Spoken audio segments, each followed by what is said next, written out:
तो अगर मेष राशि में 30 डिग्रीज है और उसको हम डिवाइड बाय 9 करेंगे तो 3 डिग्री 20 मिनट्स आएगा।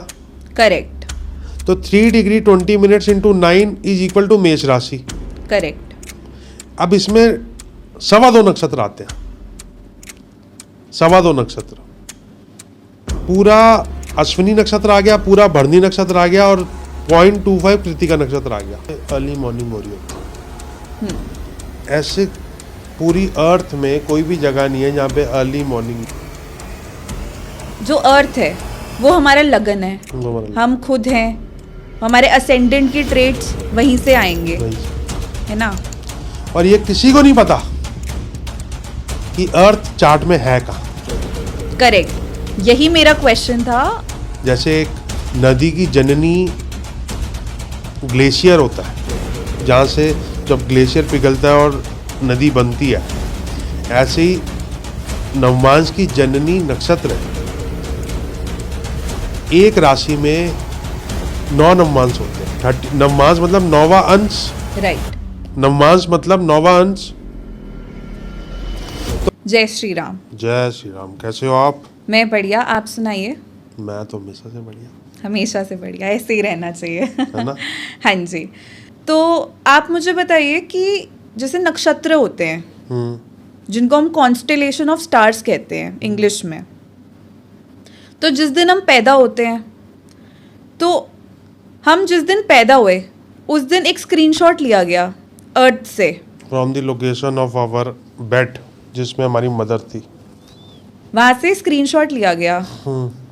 अर्थ एज अ प्लैनेट हम कंसिडर नहीं करते क्योंकि हम उसमें पैदा हुए हैं। कंसीडर करते हैं। ओके। अर्थ कहाँ होती है? कुंडली में अर्थ क्या है? हमारा खुद का चार्ट ही है। असेंडेंट, लगन। अच्छा, हमारा खुद का लगन। राइट। अर्थ जब सन ईस्ट में है और अर्थ भी ईस्ट में है तो सुबह अर्ली मॉर्निंग हो रही होती है। ऐसे पूरी अर्थ में कोई भी जगह नहीं है जहाँ पे अर्ली मॉर्निंग में सनराइज के टाइम सन फर्स्ट हाउस में ना हो। तो अर्थ हमारा फर्स्ट हाउस है, जिसको असेंडेंट कहा जाता है, जिसको लगन कहा जाता है। राइट। जब सन ईस्टर्न होराइजन अर्थ है। करेक्ट। तो जब सन अर्ली मॉर्निंग में होता है तो फर्स्ट हाउस में होता है। फर्स्ट हाउस ईस्ट है। करेक्ट। सन जब सेट के टाइम होता है तो वेस्ट में होता है। तो 7th हाउस क्या है? वेस्ट है। वेस्ट है। तो इससे हम ऐसे मतलब कह सकते हैं कि जो अर्थ है वो हमारा लगन है, हम खुद हैं, हमारे असेंडेंट की ट्रेड्स वहीं से आएंगे, वहीं से, है ना।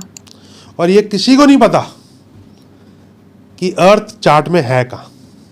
करेक्ट, यही मेरा क्वेश्चन था व्यूअर्स को एड्रेस करने के लिए। आपको भी नहीं पता था। करेक्ट। आपको क्या 99% एक्सप्लोरर्स को नहीं पता कि अर्थ चार्ट में कहाँ है। हाँ, being an astrologer myself, I use to predict कि अर्थ हमारा खुद का चार्ट है, हम खुद हैं। बट या फॉर अ ग्रेटर क्लैरिटी आपने मुझे बताया है कि हम उसे लगन के थ्रू भी प्रिडिक्ट कर सकते हैं। तो आपको लगन का समझ आ गया? करेक्ट। लगन is the most important entity in our chart. अब लगन क्या है? 30 डिग्री का एक कॉलम है, बॉक्स है। लगन क्या है? हमारे एक 30 डिग्री का कॉलम है, बॉक्स है। लगन में कोई नक्षत्र होगा, वो हमारे ट्रेड्स बनाएगा। मून का जो नक्षत्र होगा वो हमारा मेंटल ट्रेड बनाएगा, और सन का जो नक्षत्र होगा वो हमारे सोल के ट्रेड्स बनाएगा। तो ऐसा कहा जा सकता है कि जो हमारे D1 चार्ट में हमारा लगन है, वो कहीं ना कहीं हम जो सोसाइटी को पोर्ट्रे कर रहे हैं, हमारे ट्रेड्स, जो हमारे आउटर ट्रेड्स हैं बिहेवियरल फॉर्म में जो आते हैं, वो हमारा D1 चार्ट में हमारा लगन है। पर एक्चुअल में जो हम लोग हैं इंटरनली, क्या वो हमारा नवांश चार्ट जो D9 है उसके लगन से कहा जाता है? एग्जाम्पल देता हूँ एक। नवमांश आया ही नक्षत्र से है। नवमांस की जो जननी है, जैसे एक नदी की जननी ग्लेशियर होता है, जहाँ से जब ग्लेशियर पिघलता है और नदी बनती है, ऐसे ही नवमांस की जननी नक्षत्र है। एक राशि में 9 नवमांस होते हैं। 30 नवमांस मतलब 9वां अंश, राइट। नवमांस मतलब 9वां अंश। तो अगर मेष राशि में 30 डिग्रीज है और उसको हम डिवाइड बाय 9 करेंगे तो 3 डिग्री 20 मिनट्स आएगा। करेक्ट। तो 3 degree 20 minutes into 9 is equal to मेष राशि। करेक्ट। अब इसमें 2.25 नक्षत्र आते हैं। 2.25 नक्षत्र, पूरा अश्विनी नक्षत्र आ गया, पूरा भरणी नक्षत्र आ गया और 0.25 कृतिका नक्षत्र आ गया।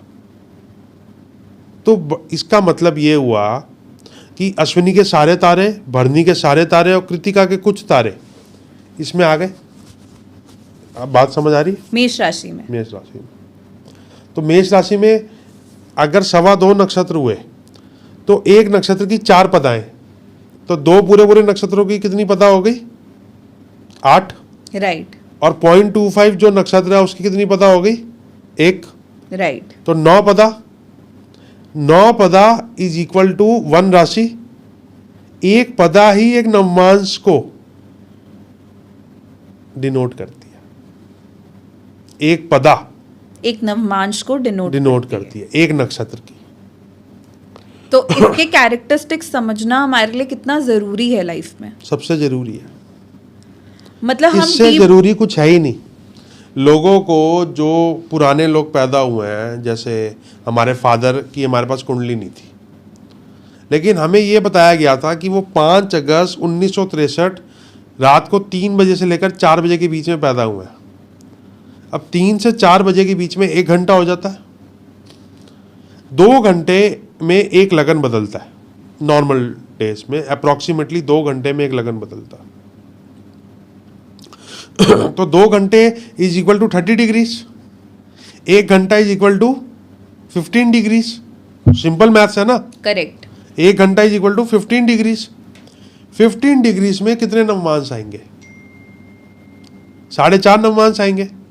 तो मुझे उन 4.5 नवमांश में से पता करना है कि मेरे फादर का कौन सा नवमांश है। और वो आप उनके ट्रेट्स में से पता करेंगे। सिर्फ फिजिकल एट्रीब्यूट से पता चल जाता है। इससे हमारा रेक्टिफिकेशन होने में आसानी रहती है। बर्थ टाइम रेक्टिफिकेशन होता ही ऐसे है।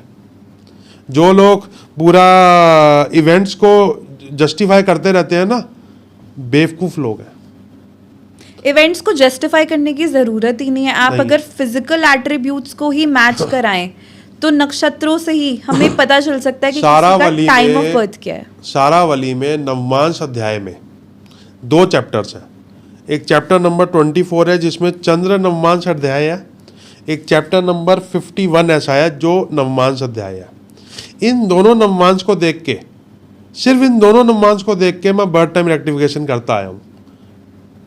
और अगर इसमें भी मेरे को आगे जाना होता है, फिर मैं D9 के बाद D7 भी रेक्टिफाई करता हूँ, D3 भी करता हूँ, D30 भी करता हूँ, D60 भी करता हूँ।